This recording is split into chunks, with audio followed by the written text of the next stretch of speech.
21, it's on transportation, priorities, expediting projects. And I'll turn it over to our county manager. You know what, can we rise for the pledge, please? I apologize. I pledge allegiance to the flag of the United States of America and to the republic for which it stands, one nation, under God, indivisible, with liberty and justice for all. Thank you. Thank you, Mr. Chair. Commissioners, as you know, we have this conversation annually now about transportation priorities. Some years ago, you developed a tiered model to establish the road construction projects in the priorities that you will see them today. And so each year we want to come back and have this conversation, make sure that we're getting it right, make sure the priorities are still to your liking, or is there some reason to change them? And what we'll show you today is some change in the priority schedule. Not a huge change, but a change nonetheless. So we'd like to go through that with you. And also, you asked us in recent meetings to look for additional ways to expedite these projects. And I'm going to give a little of it away. There just isn't much more we can do. We have a process that we use for evaluating a lot of different methods for contracting and constructing and financing, and to expedite as quickly as we can. And all projects are just a little bit different, as Mr. Loveland's going to tell you. And so it's sort of pick and choose from the menu of the things we can use to expedite. We have a couple new things for you to consider in that category, but the truth is, expediting beyond the way we do it today is a bigger challenge than we've been able to conquer so far.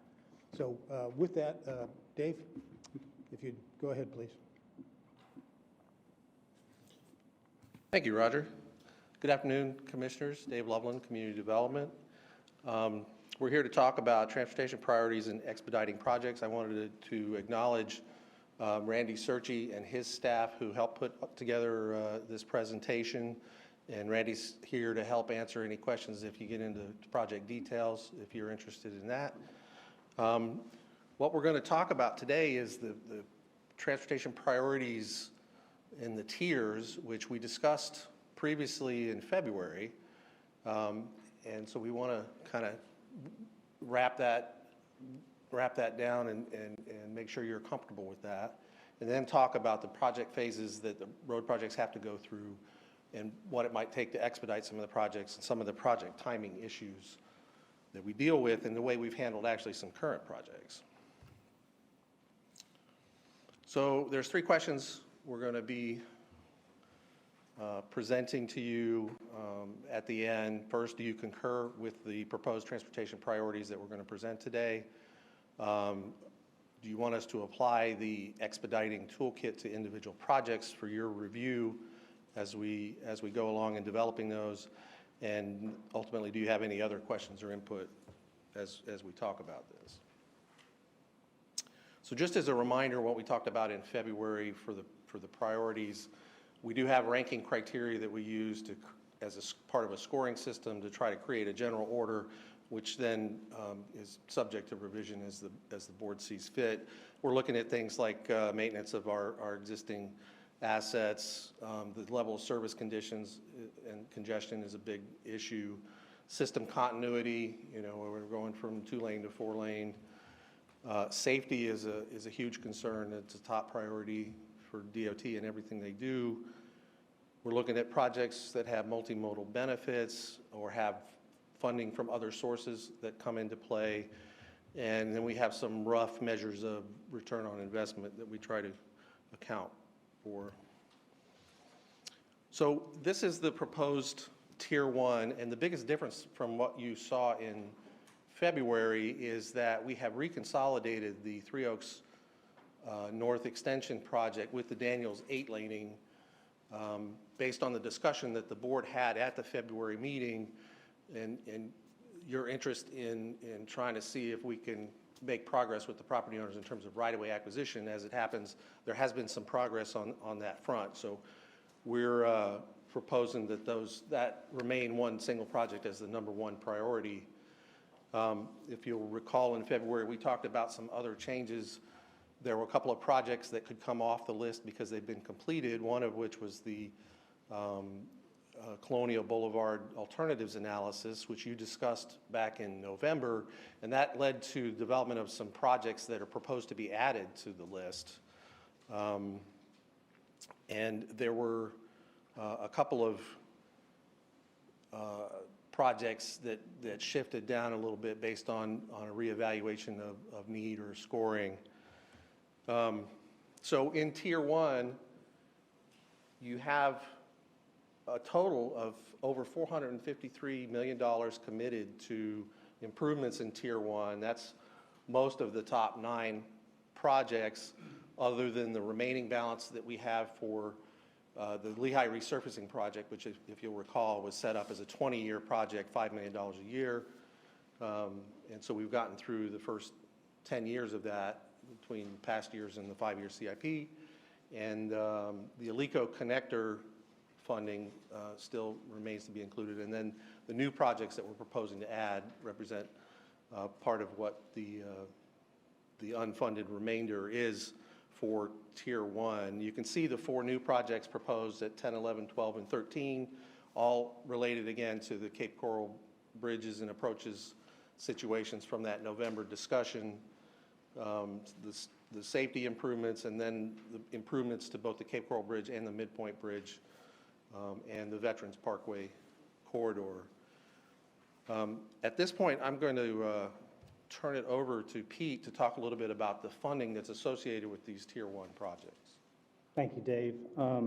So what you see on this sheet is the previous chart, Commissioners, and also the funding source on the right, either the funding sources that we have used so far to fund the funded and budgeted balance, or what we would use for the unfunded balance. And in bold are the unfunded balances for some of these projects. And I just kind of wanted to go through each one because we have a funding recommendation for each one of these that will become clear also as we get in further into design with some of these projects and with the consultants, particularly the tolls consultants on the bridges for the replacement and expansion of the bridges. So you can see the first one there, the Lehigh Acres paving, that's been going along. That's $5 million a year that's dedicated to paving roads out in Lehigh Acres. We've done 5 years of that and have additional 5 years in the plan, in the 5-year capital plan. And then you can see that the unfunded balance, $50 million, is just continuing that plan, which has been the plan all along, which is $5 million a year for 20 years for a total of $100 million. Commissioner Hammond? Thank you, Mr. Chairman. I had a question, Pete. Have we been funding that program with our gift funds? Yeah, so that's all been funded with not all the gift funds, but a portion of the gift funds, growth increment funding. To me, it does seem counterintuitive to fund it with growth increment funds when this is paving roads that were already existing. So it's basically maintenance of existing roads that you're going to pave with growth funds. And I realize that was the beauty of the gift funds, that they weren't restricted, but are there other alternative revenue sources that could go towards that? I don't know, Commissioner. We do a balancing of all the revenues that we have, so surplus tolls, impact fees, gas taxes, growth increment funding. And what we try to do is use the best combination of those revenues. So, you know, for example, some of them are fairly restrictive. Impact fees you can only spend in that district. So, and gas taxes and growth increment funding are less restrictive, tolls somewhere in between. So I think the reason we're using that is because that worked out best with being able to fund all the projects within the plan. Yeah, okay. I mean, because, you know, well, I'll let you continue with the slide, but I was just thinking about that. So you're using growth funds to do like a maintenance project with the Lehigh, and this is my first time seeing the slide. Otherwise, I would have talked to you about it, but this slide wasn't in the packet that I got. So you're using growth funds on Lehigh Acres paving program, but like you're using gas tax down there on some Veterans 6 laning and stuff like that. So, which would be a growth-related program. So, but you're saying balancing them all out is the most efficient way to use all the funds? Yes, we believe so, and we could actually show you that. We have Eileen Webster, who's the fiscal manager for transportation, spends a lot of her time with just trying to balance the 5-year plan with all the revenue sources coming in so that in any one of those pots, we don't have a lot of unused money because we don't want it sitting around. We want to be able to use it. You know, Pete, just to follow up on Commissioner Hammond's point, I appreciate you actually going through the recommended funding source because, you know, you and I certainly spoke about this. And if I understand correctly, I mean, there's limitations obviously on tolls and there's limitations on impact fees. So really the only option we would have for number 3 is either GIF or gas. Right. I mean, you know, I think when, you know, as we start to dissect these projects, I think, you know, my biggest concern overall is that, you know, the pots of money are either going to be, you know, impact fees, gas, GIF, excess reserves, or debt. I mean, and at the end of the day, the quicker we just look at what we have, you know, it comes down to many projects, we don't have a lot of options. I mean, that's the most simplistic way I could look at this, you know, in that regard. And I appreciate Commissioner Hammond's, you know, input because, you know, it does seem counterintuitive. I think the other issue that really is apparent is there's just very few options that we have available to us. That's a limitation that we have. And we're going to go through some dramatic growth. So, you know, I certainly talked with Pete about putting the recommended funding sources because the initial document, I've never seen that before. And in my mind, from a macro point of view, I just want to look at here's what we need to do, and here's our sources. And at some point in time, I want to know, you know, when we're going to need to borrow money and where that timeline is. Not only is this good, but a timeline would be helpful as we, you know, accumulate and have debt fall off, and a timeline, you know, as you and I spoke in our briefing, just to try to understand when there might be an opportunity, because we're going to have some decisions to make on the money we have coming in the door and how we spend it.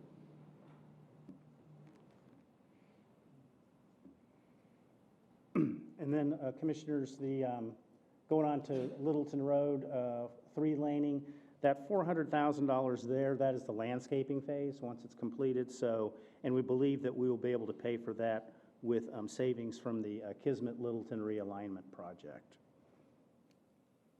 The Alico Road connector, that is a project that will require debt, substantial amount of debt. And we are looking at the repayment source for that being gas taxes.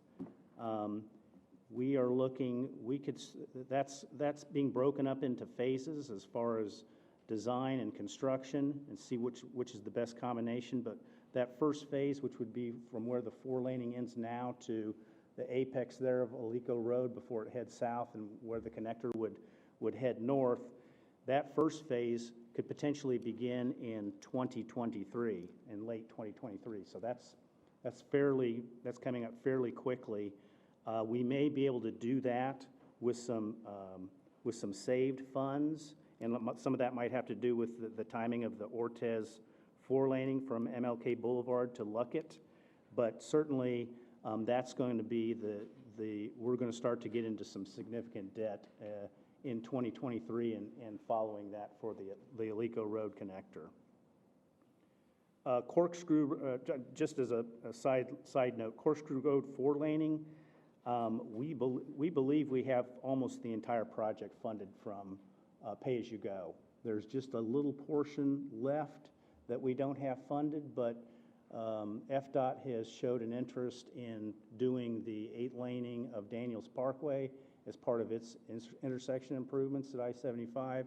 And if that happens, we'll be able to, we'll save some funds that we can use on that project.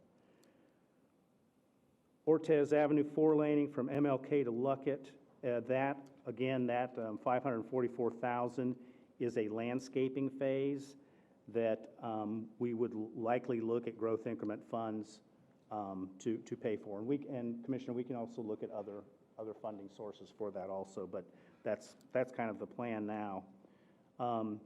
Colonial safety intersection improvements, we'll pay for that with surplus tolls and potentially some impact fee money.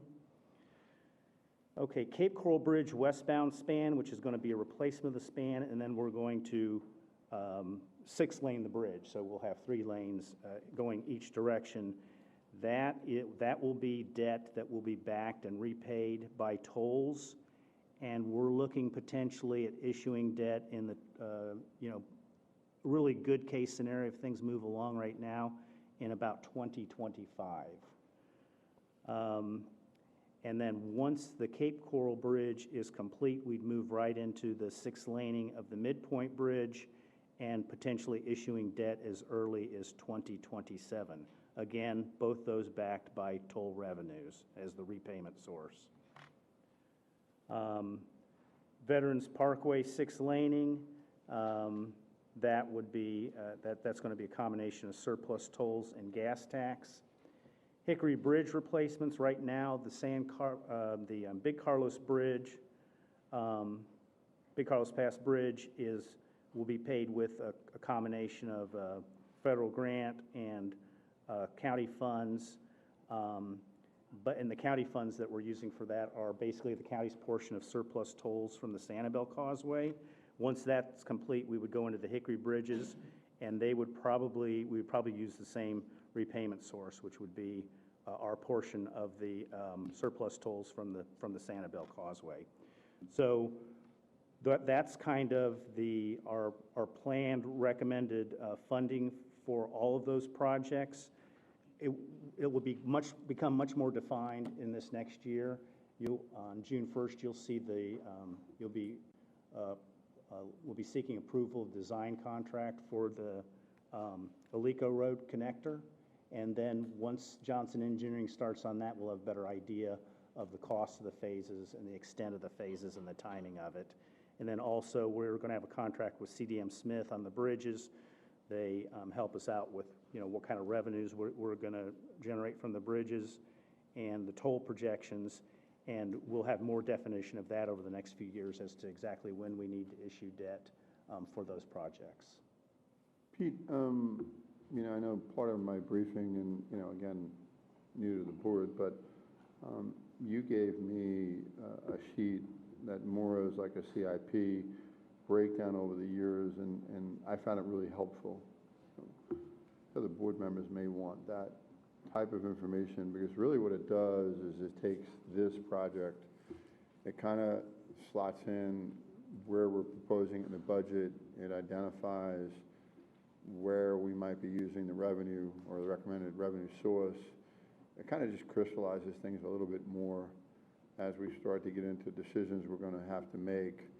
And really the first decision we're going to have to, come across as, we help policy, but, we might have to take on some debt at Corkscrew. And, I think when you come up with a more detailed information, I think the board can appreciate that. I know I asked for it, and I don't, I think it's helpful. I may be a bean counter that likes it, but I think it crystallizes what you're doing here. I think you're doing a marvelous job allocating the appropriate funds to the appropriate areas, and I just always try to simplify it, understanding that in most situations we only have a couple of options available to us. In very few situations do we have really all our revenue streams in transportation, including debt, that are available to us. Trying to be mindful of that. The other thing that I found helpful is, when I first got in office, I asked you for a debt chart, and I think the debt chart would be helpful to the commissioners. As you see debt fall off, you have a greater appreciation for just the amount of debt we're paying off. And then as you look at the timeline of these, and you look at a Corkscrew Road, and you say, okay, we're going to put on X millions of dollars worth of debt. Well, that might be in 24, 25. You also have an appreciation that we paid off X millions of dollars of debt in 21 through 25. So we're making significant progress, and I commend you for the debt that is being paid off at the rate we are, because we're in good financial shape to have financial options available to us. I just think the more information, you have a great group of guys here that would embrace the information. We'll get that information. I just peel the onion back a little bit more. It's just the nature of what I kind of do. I had a question looking at, looking at this, then it looks like, we're using debt in a few instances here on item 11 and 12, where we're dealing with the Cape Coral Bridge and the Midpoint Bridge. Now, both of those have a toll on them, and so they've got a revenue source that could pay back that debt. So I understand how that debt's going to get paid back. I look at the Alico Road and the Corkscrew Road appear to be the only other two opportunities that we were going to look at debt, and neither one of those roads have a revenue source on them.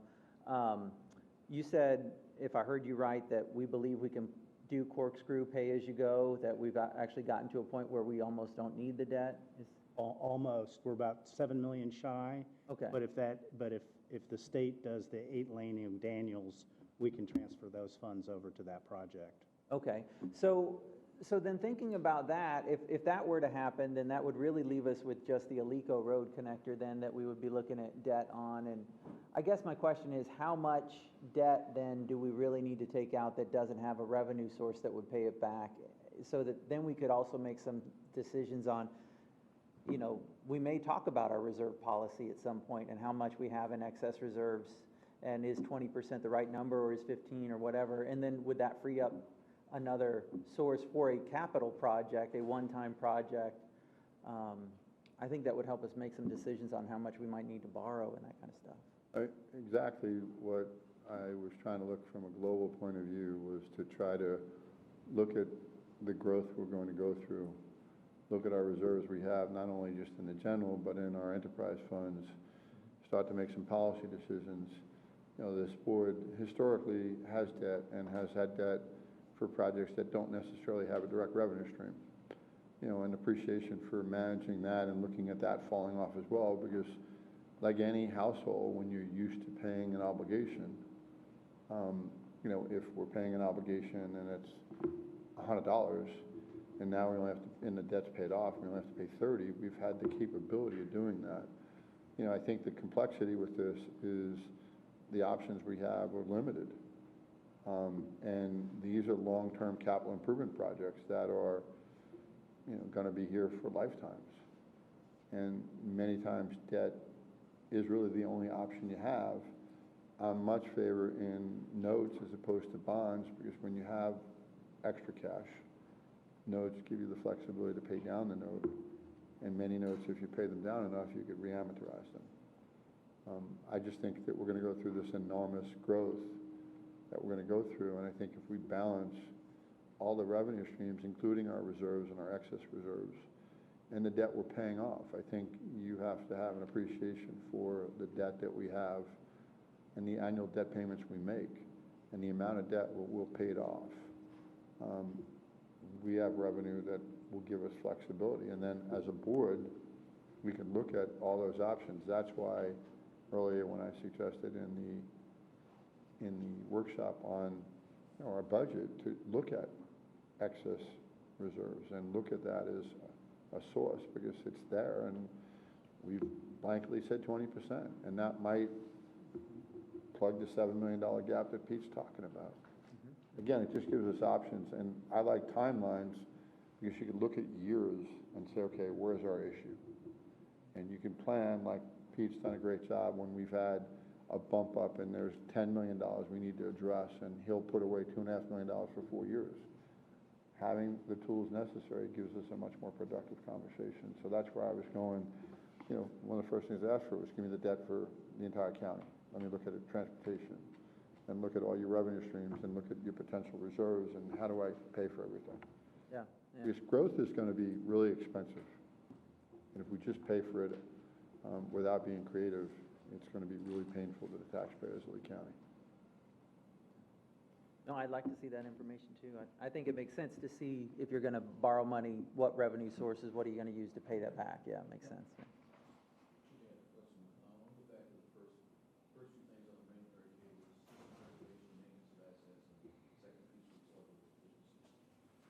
talking about new roads, expanding roads, we're talking about all these pieces here. Where are we? How do you calculate in what those maintenance of assets is going to be? We're putting more roads in, it's going to be more maintenance, and where's that incremental growth fit into this whole thing of debt? Because that's an obligation. So like 2020, you buy a piece of ground, but then there's a maintenance component to it. So how does that work itself into here? Well, Commissioners, I think we're seeing that now. In the last several years, you know, we've tried to keep budgets as flat as possible, but our transportation budget, which is paid out of the unincorporated MSTU and is primarily a combination of gas taxes and then also just property tax revenues from the unincorporated MSTU homeowners.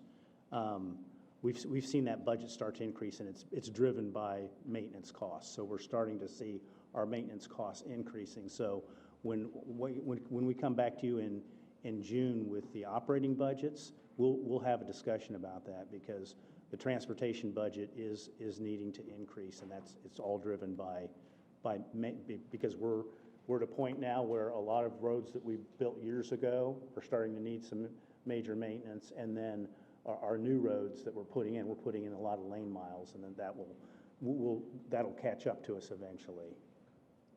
Thanks.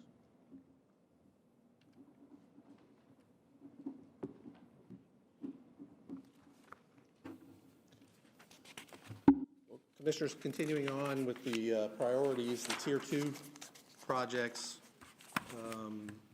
there's not a lot of changes here. What we did show was the Burnstore Road project dropping from Tier 1 to top of Tier 2, which was proposed last time. We are seeking state federal funding for that. The $2.275 million that's shown in there is state and federal funding for the PD&E study, which FDOT has underway as we speak.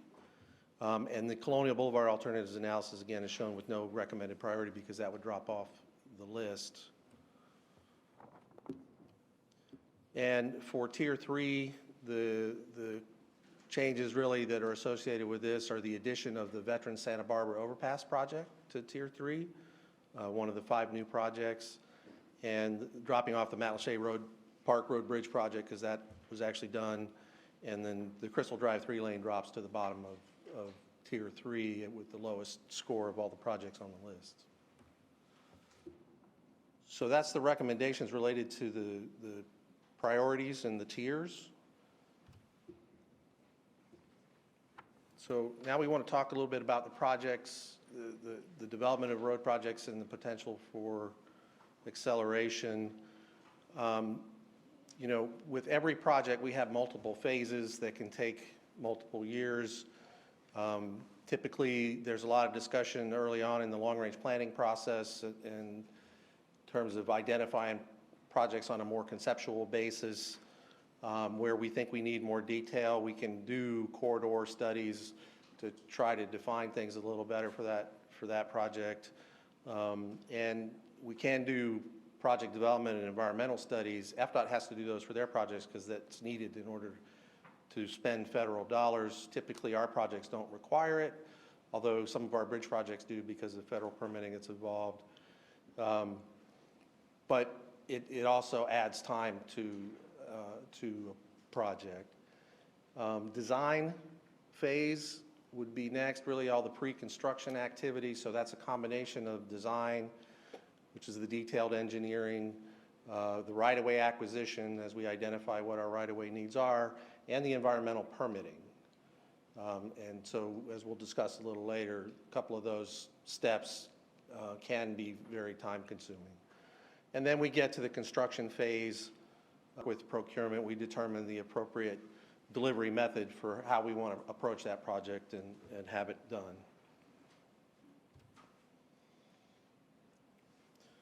So this is the menu that Roger mentioned of potential things that we can do to try to help advance projects. And I do want to note that we actually utilize most of these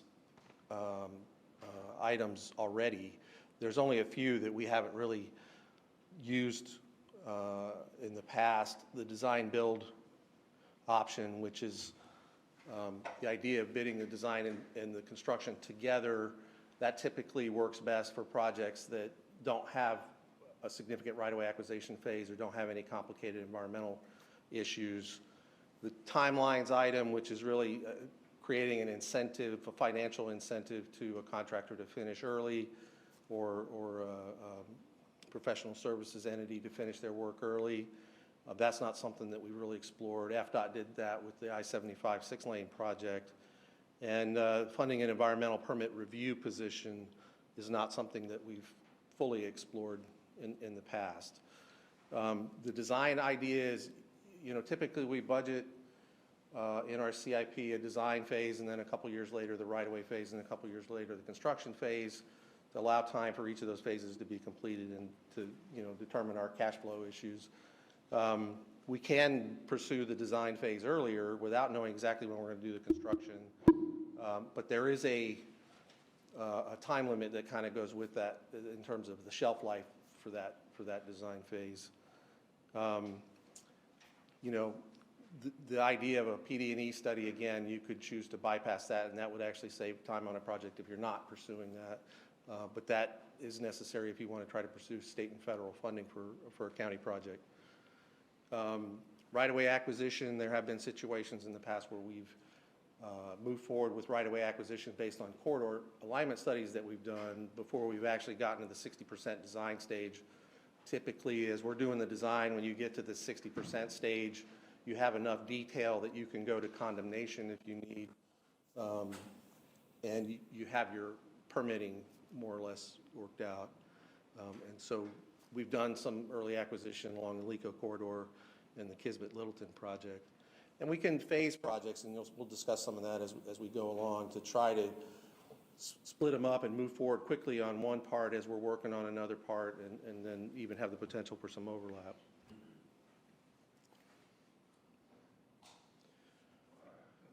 Excuse me, Dave? Yes, sir. Mr. Chair? Yes. Dave, you back up one slide, please? Yes.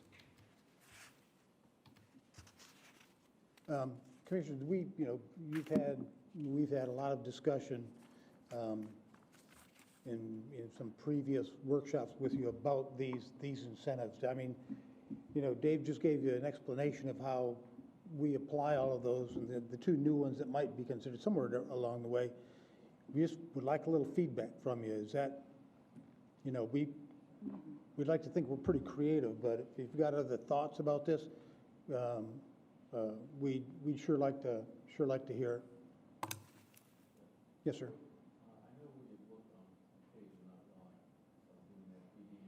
Work internally versus Yes. going out, we can control a little bit better and can maybe move along. Is that a sustainable model? In other words, do we have the resources, do we have the people to sustain that, or is that simply going to be on a as-need basis? Hey, Dave, did you get that question? I'm not sure I heard all of So that. the question on doing the PD&E internally, do we have people to do it? Is that a sustainable model, and can we use it all the time? Do you want to answer that, Randy? We have consultants that specialize in just that PD&E. We could, but again, a lot of times we're going to get the same results from the permitting process that we would from the PD&E. So to expedite the projects and to keep them moving faster, like a LECO extension, we'll save 4 to 6 years right off the bat without doing the PD&E. Commissioner, the other consideration there is when there's federal dollars involved in the project, we have to do a PD&E. The other thing I'm trying to figure out, though, is that we obviously have great internal capability. You can only stretch that so far. But I'm also looking at the outside. How many of these engineering firms and these other firms are getting overloaded, to where even if we wanted to access them, we may not be able to. Hopefully, we're attracting more people to our area because they see the work. It's going to be another interesting point of balance. The question is, what can we sustain? What do we have to go outside for? Are we seeing those areas grow to meet the demand? So I don't have the answer, just a question. So. I guess if I were to ask a question, I'd ask about funding the environmental permit review position. Is that, so, to me, it appears, and correct me if I'm wrong, it appears the real delay, or what really seems to be the longest part of actually building a road, is not the road construction. That's pretty straightforward. It's gonna, once we get a shovel in the ground, it's gonna take 18 months to finish the project, right? And so we could look at incentivizing a quicker construction and go from 18 months to 12 months or whatever. That's not gonna really cut down. The biggest delay in getting a new road built, as we'll see even with, I think, Alico, is we cut the PD&E off, and that saved us 4 to 6 years, but we're still gonna have to go through quite a bit of work before we ever stick a shovel in the ground on the Alico connector. And so that was the area I really wanted to focus on, shortening the time frame if we could. Would funding and having our own environmental permit review save us time? Because it seems like a tremendous, looking later in the presentation, a tremendous amount of our time is spent waiting on the Water Management District and the Corps of Engineers to get back to us for permit approvals. Commissioner, I'm going to ask Dave to talk about that in a second, but one thing we have to remember is, we are looking to those agencies for a permit. And so to do the work and hand it to them, to then issue a permit, I don't know, Dave? Thank you, Roger. Funding the position for permit review, we're still investigating to see if that's going to provide a benefit. I think the ultimate goal would be that we would have someone dedicated to the county, that when we submit a permit, regardless if it was DOT or utilities, we would have someone dedicated towards it. I'm not sure it's going to cut off a massive amount of time. Collier County currently has a position. They didn't do it to expedite the projects. They did it more for the environmental component that they were looking at.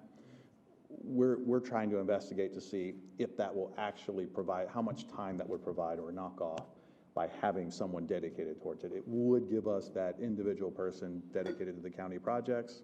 Not sure how much time that would actually kick off.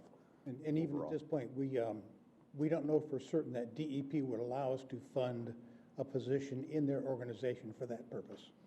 They may or they may not. I mean, I guess that's my feedback was, that's the area I'm most interested in trying to shorten, is the pre-construction timeframe. Yes, sir.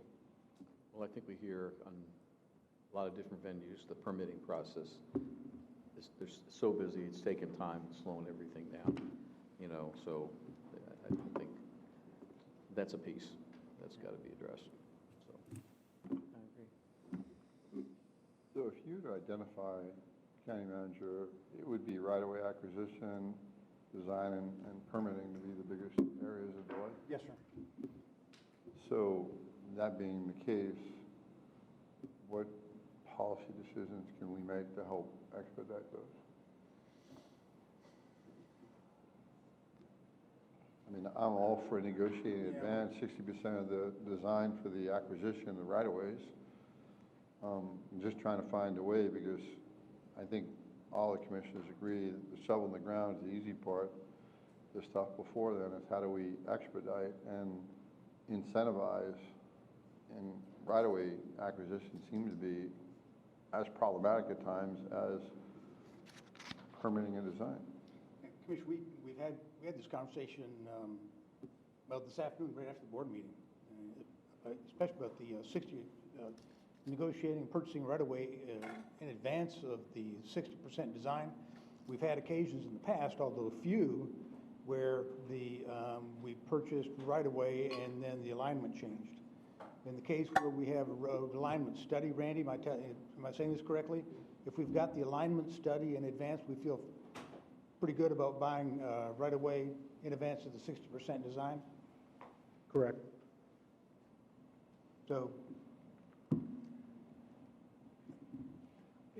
I mean, it's still going to be an issue. We had an issue today where there was at least a thought of making a last-minute change in a public policy after we negotiated and settled something. mm-hmm. So I think, the challenges are going to be that, and I think you're never going to bat 100. I mean, I think we have to recognize, as we're going through significant growth, and that's what we probably have to look forward to for the next 10 years, people coming here, we're going to have to look at some opportunities and try to take advantage of them to the best of our ability, knowing that we're going to strike out sometimes. Yes, sir.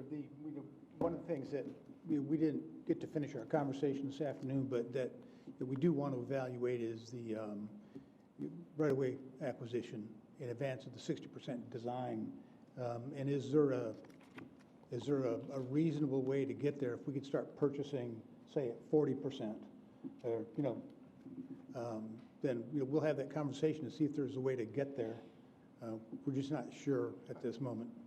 I'd love to see you do some due diligence on the right-of-way acquisition, because I think that could be one of the biggest impediments, if not the biggest impediment. So whatever options you can do, and there's probably a fair amount of situations where we might have to go forward, and Sure. we might not necessarily be successful. Randy, did you have anything to? Well, one thing we're doing now, anytime we go from 2-lane to 4-lane, we know when the county's just, 15 years ago, I thought it would stop growing, 10 years ago, stop growing. It's just not gonna stop growing. So when we go from 2-lane to 4-lane, we're at that time designing and buying right-of-way for the ultimate 6-lane. So although the 4-lane may look like it's taking a little longer, unfortunately, 10 years from now, when we go to 6-lane, it's gonna be a lot faster. Those kind of things we do.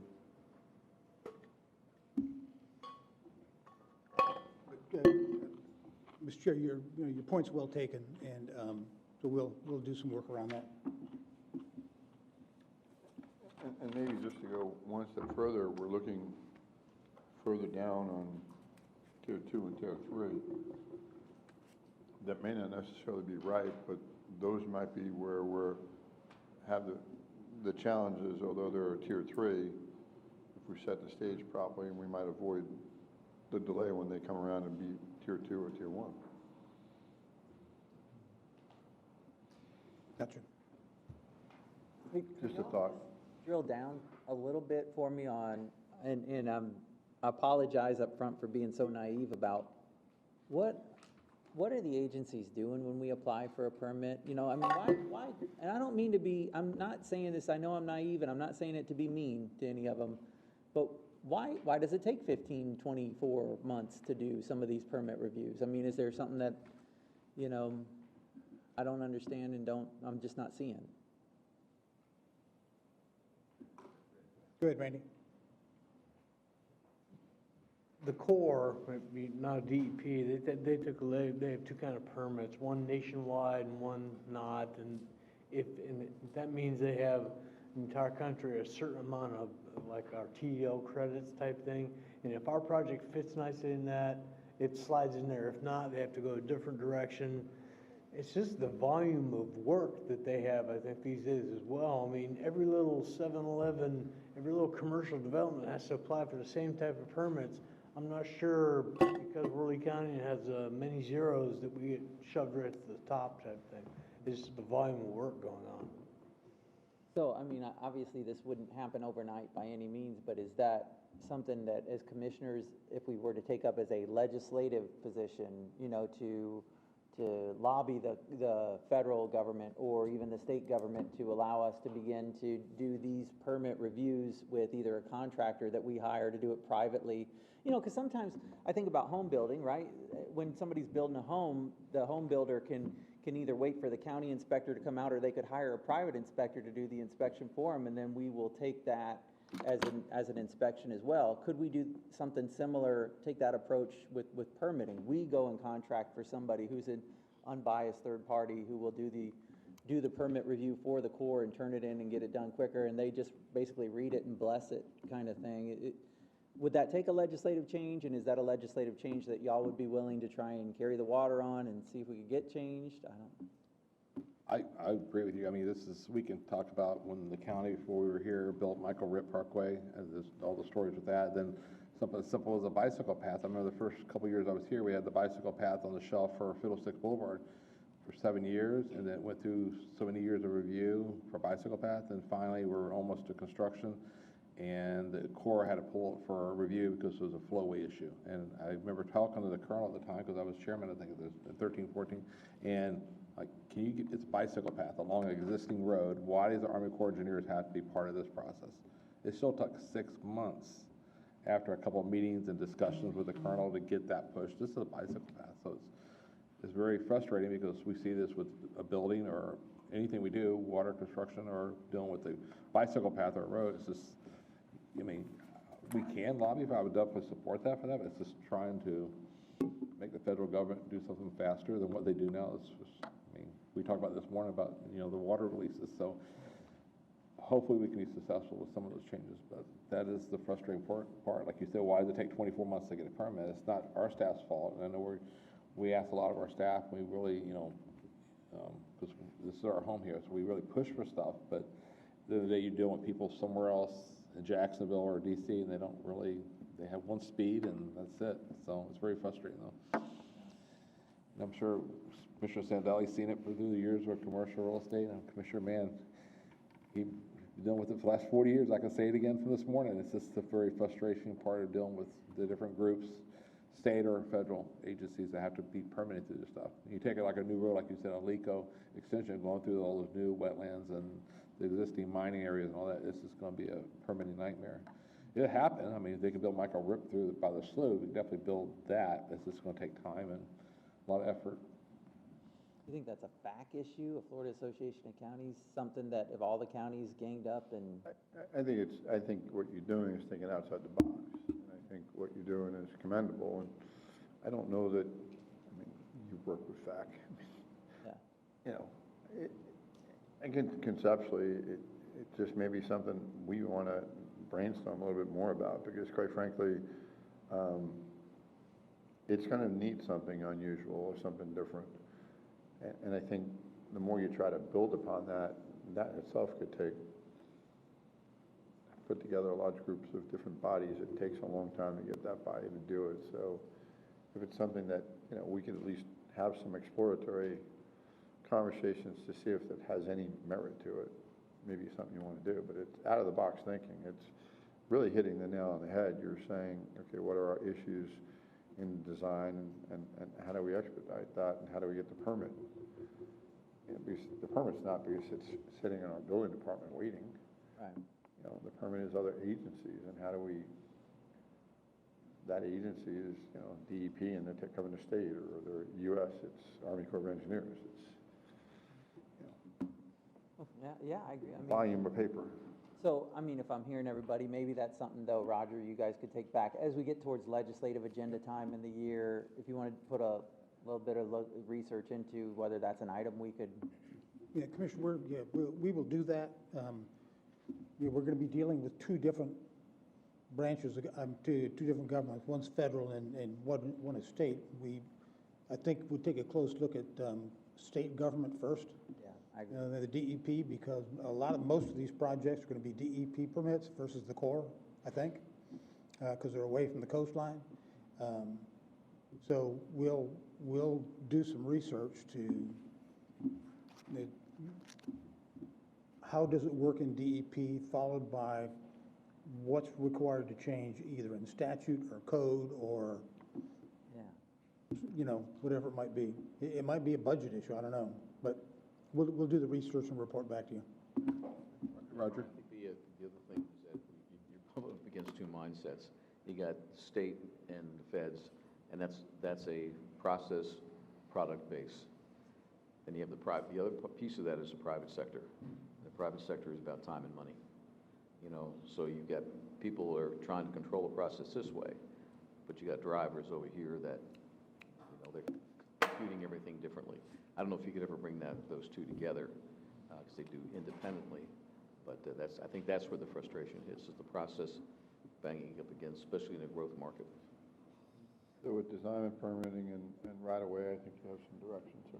Yes, sir. And I think those are where we have to try to look at every option and see what we can do to expedite design and building, design and permit, and right-of-way acquisitions. Those are how you're going to narrow the gap. And those are what we need to think about. And how do we come up with, and let staff see if there's any alternatives. We might come back and say there's not. But at least we explored it. Thank you. Well, Commissioner Wayne just eloquently outlined the right side of this slide in terms of the issues that concern in terms of shortening time or that create time issues. There have been examples where we've done some acceleration of projects, and I'll get into these a little bit more on a later slide. I did want to mention the Estero Boulevard project, which was originally envisioned as a 12-year project, 6 miles long. We were going to take it a mile at a time and allow 2 years for each mile.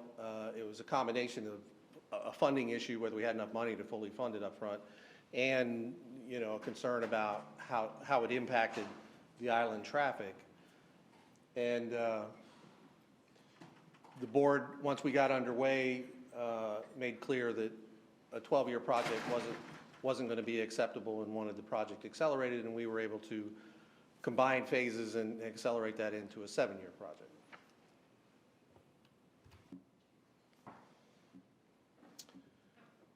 So this is a slide that just highlights for some of the recent projects we've had, the kind of time we were looking at in terms of the environmental permitting with the yellow and blue lines and right-of-way acquisition with the red lines as compared to typical timelines. And as you can see, it can vary quite a bit from project to project as to what, you know, why environmental permitting takes so much time. We're not showing a right-of-way acquisition for Corkscrew Road here, even though that actually is still going on, but that's because it didn't really condense into this timeline because we've been doing right-of-way acquisition on Corkscrew Road for many years. That actually was a project where we did a corridor alignment study back in 2003, I think, and the board authorized us to go ahead and set aside money to start early right-of-way acquisition on that one, and so we've been working on acquiring right-of-way on that corridor for many years.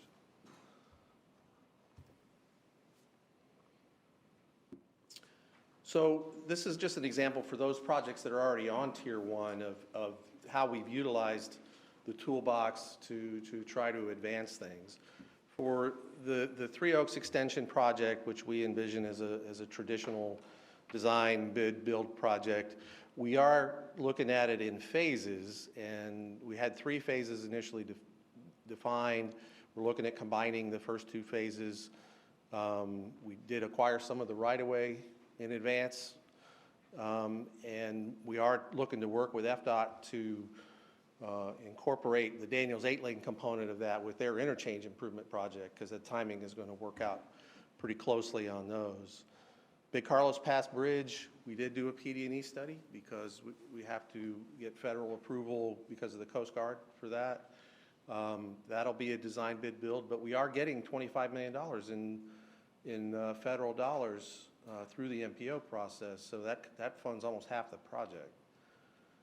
Ortez Avenue would be a standard design bid build, but we do potentially have an earmark coming from the state. It's proposed, at least in this, based on this last legislative session.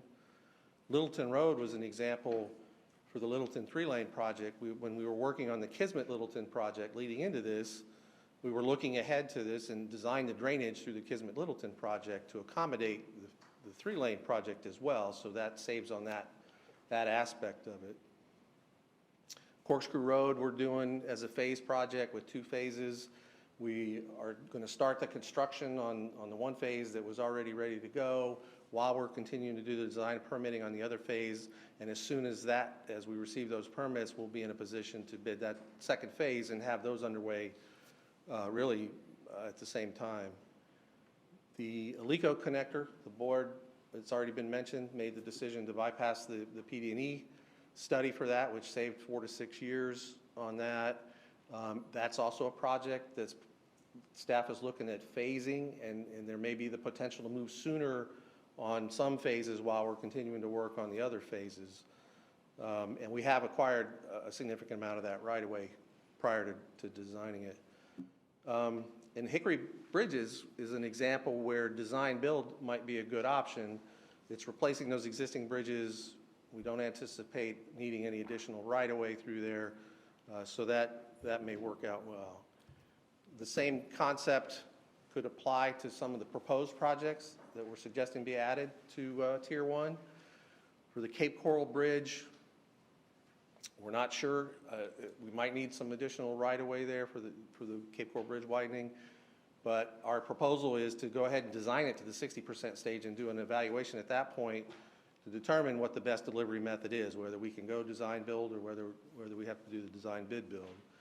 Midpoint Bridge, we also want to explore the design build option there. Not clear whether we're going to need additional right-of-way there. And we want to start that design process and the Coast Guard permitting early for that.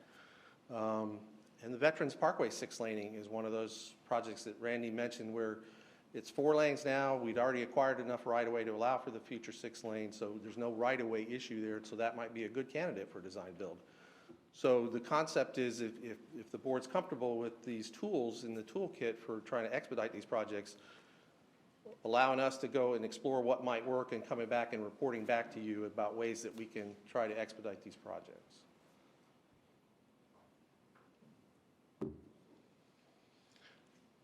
Which brings us back then to the questions. Do you concur with the proposed priorities for tiers 1, 2, and 3 as we've laid them out today? Are you comfortable with the idea of applying the toolkit to the individual projects and bringing those back for your review? And are there any other questions? Dave? Yes, sir. We hear more and more every day about electric cars and transportation, so on and so forth. Are we seeing any movement yet? Because we talked about gas tax a few times in here as far as a funding method. Do we see any movement? And obviously we've come through a very different year, but do we see any acceleration in the impact of the electric vehicles as opposed to the fossil fuels and which associated gas back? And I know we've also talked about alternative ways of developing revenue there, but have we seen any dynamic in that piece yet? There is an expectation, the MPO wrestled with this with their latest long-range plan update and a financially feasible plan component of that.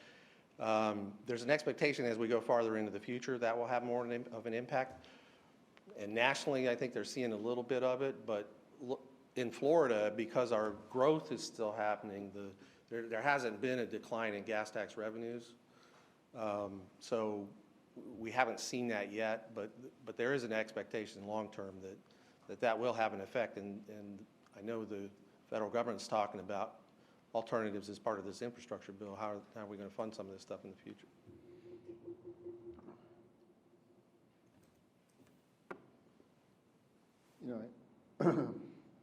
I think you concur with the proposed transportation priorities, yes. Do we want to use the toolkit? Yes. Do you have any other questions? I mean, the tier 1 projects that are pending approval, I mean, I think it's great to have them and identify those using our expediting toolkit. From this commissioner's point of view, I would want to see it more like on a sheet like you gave me, Pete, where you identify the project, you lay it out, you come up with a time frame, specifically for those 3 items, and kind of lay it out in a way that it looks like, so we can not only appreciate where we are in right-of-way, where we are in design, where we are going to be in funding, and what are we going to utilize. I think the other things that commissioners would appreciate is the falling off of debt, because it's going to be a combination of, I have more intimate knowledge of the surplus that the tolls do because I lived on a barren island for 15 years, so I looked at coverage and covenants and just weird things and realized that 3 tolls were intertwined, so I had to know them a little bit better. But I think it'd be helpful to give a timeline associated with that, understand the debt that's falling off, and understand the ratios that we need, because it may not be as commonplace. So I think what we're going to try to do is maximize the opportunities that are available to us, maximize the revenue that we're receiving, stretch the debt to our greatest capability without violating a covenant. And those may roll off my tongue very easily because it's a world I come from, the private sector, but it's also a world I lived for 15 years and probably read more about surplus tolls and covenant ratios than maybe I wanted to. But I think it would be really helpful to the rest of the commission. And in that mind, I think it's a lot easier to say, I think we would do this, but The more we can crystallize it, the better off we'd be. That's just my opinion. But I agree with your 3 questions. The input to clarify it would be, even more helpful, but I think we need to expedite and use what's in the toolkit. And I didn't mention this, but the reporting that you're talking about and what we mentioned in terms of coming back with the board, we do this every year where we're talking about the priorities. So the expectation would be we'd be reporting on the status of these projects and advancements and revenues as part of this process every year. In the first year, I get to, ask questions because I'm naive, so. I'm being sarcastic, sorry. Commissioners, Mr. Chair, if I may? Absolutely. Commissioners, so, I have in my notes here, we owe you a couple things. We're going to, the debt chart that the chair alluded to, we're going to produce for all of you. And then another spreadsheet that has transportation funding sources to go with all of that. We owe you that. And we will be further reviewing right-of-way acquisition opportunities before 60% design. We'll be doing some due diligence on changes to either federal or state law or programs, however, in order to reduce the amount of time it takes to permit these projects.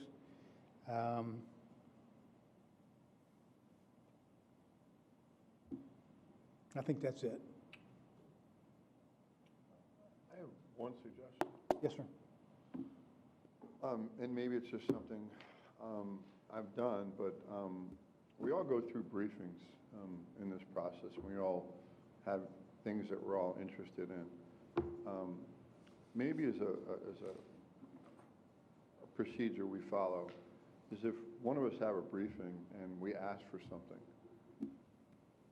that gets shared with the other commissioners, because you may find it to be not helpful.